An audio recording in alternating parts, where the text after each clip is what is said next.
sekarang lagi rame hashtag Kluivert out. Kluivert out, siapa yang harus in?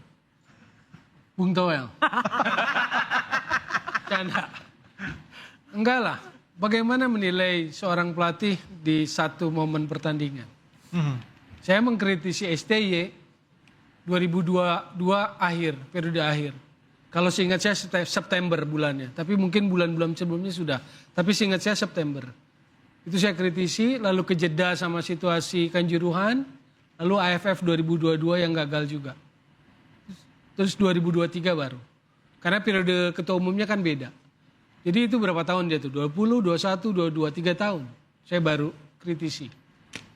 Jadi saya amati. Artinya terlalu cepat ketika meminta Kluivert out seperti itu? Ya, jadi bukan tadi soal PD gini loh. Ini pertandingan yang sama-sama butuh poin. Australia butuh poin, Indonesia butuh poin. Jadi saya nggak yakin bahwa pemain itu Tapi ini harapannya overconfident. Harapan masyarakatnya udah tinggi banget. Betul. Jadi saya nggak bantah harapan itu. Karena pikirannya adalah masuk Piala Dunia dengan cara apapun. Kemarin udah di posisi 3 nih. Terus saat ini malah jadi turun gitu. Lah makanya kan harapan itu yang sebetulnya selama ini menjadi membius kita. Bahwa apapun caranya harus masuk dan ada peluangnya. Maka dilakukan kan. Maunya menang kan. Nggak mikir bagaimana caranya menang. Bagaimana ini, bagaimana kan nggak mikir itu. Artinya proses ya Bung Toel ya, tadi Bung Toel sebutkan. Oke ya? ginilah. Bahwa Indonesia, PSSI melakukan akselerasi di Timnas lewat naturalisasi itu. Kan tadi di komposisi yang 23 itu 17 naturalisasi. Pemain kitanya 6 kan. Ya. Itu untuk mengakselerasi. Levelingnya di luar Jepang ya, di grup C ini ya. Sama nggak? Menurut saya sama. Kita punya peluang sebetulnya lawan Australia, Bahrain, China, Arab Saudi. Arab Saudi malah udah dikalahkan. Jadi sama levelingnya ada. Tapi leveling yang ada itu apakah sudah maksimum belum? Kan itu yang jadi dasarnya.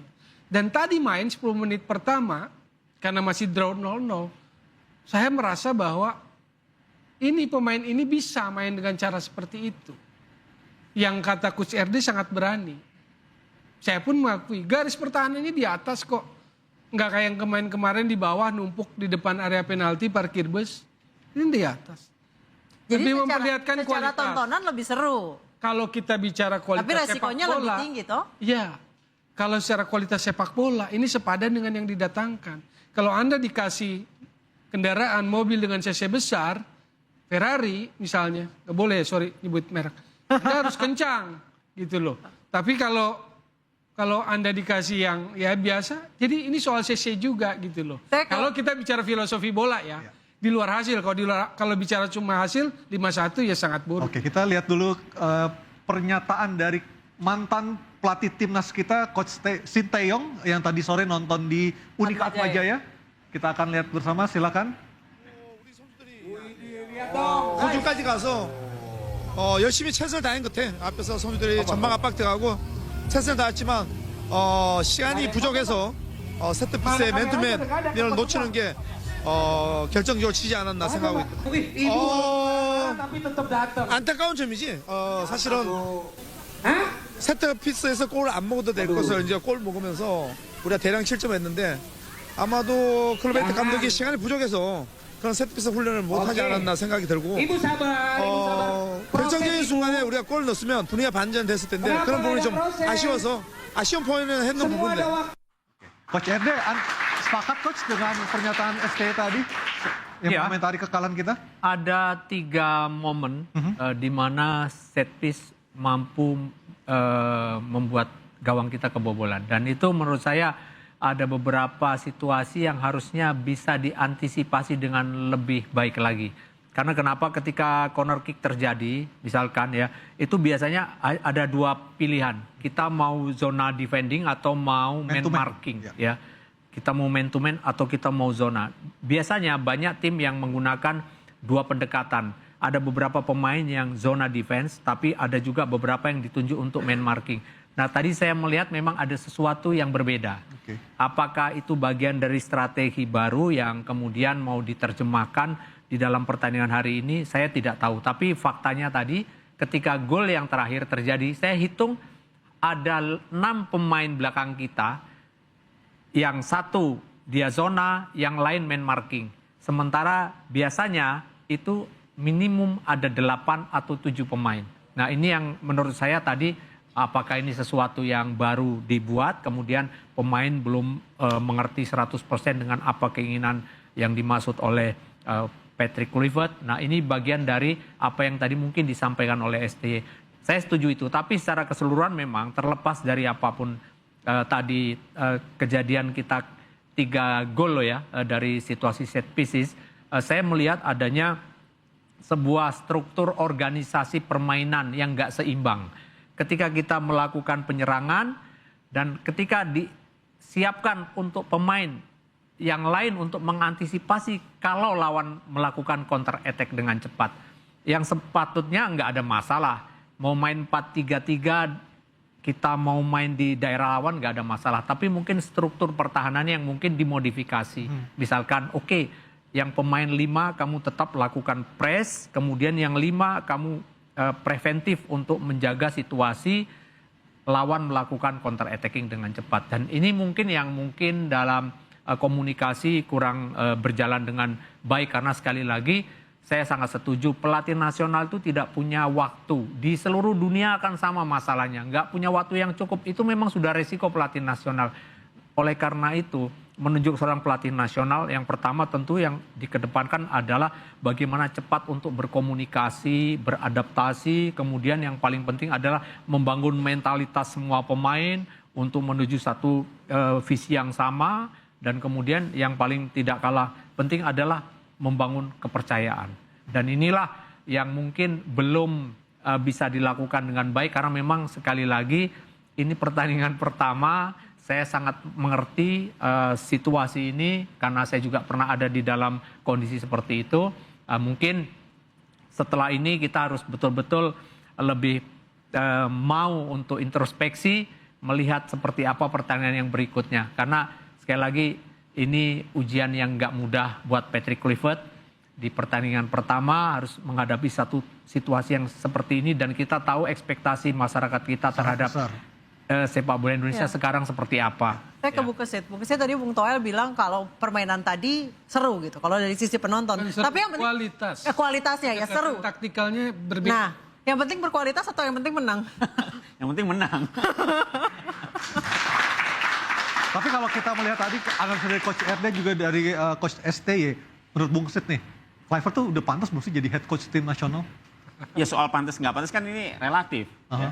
Kalau kita lihat dari CV yang dia miliki untuk tim nasional masih ya jauh. Masih jauh, menurut saya masih jauh.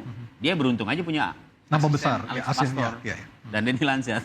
Otaknya mungkin di Alex Pastor bukan di Kluivert. Kluivert cuma berdiri aja petentang kali begitu ya. Bung Pange, tadi kita juga lihat ya pas golnya Romani ada gestur dari Kluivert tuh kayak tanpa beban juga ya, justru bertepuk tangan dan saya nggak tahu, tapi kalau dari amatan Anda seperti apa? Gini, kadang-kadang kan memang ada faktor X ya, non teknis ya. Kayak misalnya saya sih penggemar sepak bola ya Coach RD dulu waktu di klub sama di timnas gitu.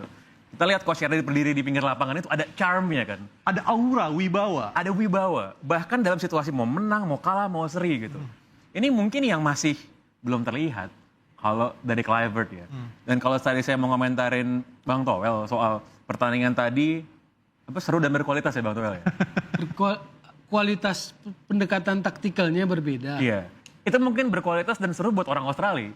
Kalau buat orang Indonesia mungkin enggak gitu lihatnya. Makanya saya bilang, Karena kalah kalau kita soalnya. orientasi kita hasil, clear, nggak ada diskusi. No issue, no discuss, no debat. Jelek. Tapi perubahan itu adakah dari segi permainan, dari segi apa ini? Iya ada. Kalau yang paham bola, bahwa itu berisiko seperti Coach RD, orang pelatih iya. Coach RD bilang nggak seimbang, saya bilang asimetris. Kevin Dick didorong jauh ke kanan. Jadi kalau lihat babak pertama, serangan Indonesia cenderung dari kanan Kevin Dick. Dan James, saya agak bingung perannya. Jadi kalau bahasa awamnya nih, bahasa pasarnya nih, orang nonton di lapangan bola, nyerang kagak, bertahan kagak, Dan James itu. Jadi agak tanggung. Itu kritikan, itu masukan. Tapi apakah kritikan itu pantas saya sampaikan di momen pertandingan pertama? Kecuali hasil pertandingan. Hasil pertandingan kenapa begitu menggusarkan kita? Karena kita diarahkan pada keinginan, pada mimpi lolos Piala Dunia. Targetnya harus menang semua. Tadi nggak usah tanya lawan Bahrain harus gimana, harus menang. Lawan Cina harus gimana, harus menang. Kecuali lawan Jepang yang kita nggak, yang kita memang beda Jauh level kelasnya, gitu loh. Ya, Tapi lawan Australia, lawan siapa? Australia, Bahrain, Cina harus menang. Gini, kalau soal hasil akhir iya, tapi kan gini, kan salah satu dampak dari kita berdiskusi soal sepak bola di ruang publik seperti ini kan ada ekspektasi yang di-set lagi-lagi, narasi yang tercipta kan. Narasi yang tercipta setelah Kluivert ditunjuk menjadi pelatih timnas, itu adalah bukan cuma menang, tapi entertaining kok, gitu kan. Ada pemahaman yang berbeda, saya sama Bang Toel nih beda Saya soalnya. nggak menyebut entertaining, tapi quality. Quality. Karena yang kemarin Pange aja bilang kan boring kan, cara mainnya boring. Mau di level ASEAN, mau di level Asia mainnya boring. Mau naturalisasinya udah 10, udah 12, udah 15, retreat dia parkir bus di bawah. Dari sisi hasil pragmatis. Itu salah nggak sih? Tapi kalau itu bisa dapat hasil kemenangan gimana Bang Toel? Ya makanya bukan salah benar. Iya, makanya kan Bukan salah benar. makanya kita menilai dari hasil akhir dong Kalau gitu kita kan. bicara diskusi hasil akhir, clear. Saya nggak berdiskusi. Tapi kalau kita mau kasih insight sepak bola, insight pengetahuan sepak bola, ayo kita bicara gitu.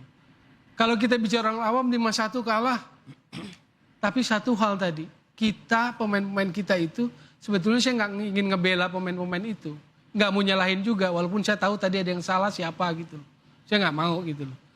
Cuman artinya apa? Kita punya level loh untuk main itu. Australia itu tadi takut loh di awal itu. Cuman memang ada kesalahan-kesalahan error gitu loh. Oke. Contoh gol kedua deh kalau inget. Kita tuh lagi press di sini nih. Marcelino press, Denjem press, oleh apa Rafaestek, hilang bola ke sini. Ini dua gelandang abis, Tom Hai sama Nathan. Lalu bolanya lob lewat. Lalu akhirnya 1 lawan 1 nomor 7. Siapa tuh namanya? Vanis siapa tuh? Lawan Martin Paislov 2-0. Pukulan berat. 2 gol beruntun dalam angka cepat. Dalam waktu tempo cepat. Ya. Jadi itulah yang saya sebut kesalahan. Apakah resiko itu diperhitungkan pelatih? Diperhitungkan. Tetapi resiko itu menjadi besar ketika ada banyak individual error seperti yang disebut tadi juga oleh pelatih sebelumnya. Bola mati kita error. Bola mati error. Nomor 3 itu in out bagus betul. Nathan ke kecoh, Sandy Walsh juga ke kecoh 2 kali. Yang satu jadi penalti, yang satu jadi goal heading. Jadi sebenarnya pemain Indonesia itu siapnya untuk main ofensif kayak tadi atau yang tadi Bung Toel cukup parkir bus aja, kita akan bahas usai jeda, tetap di interupsi.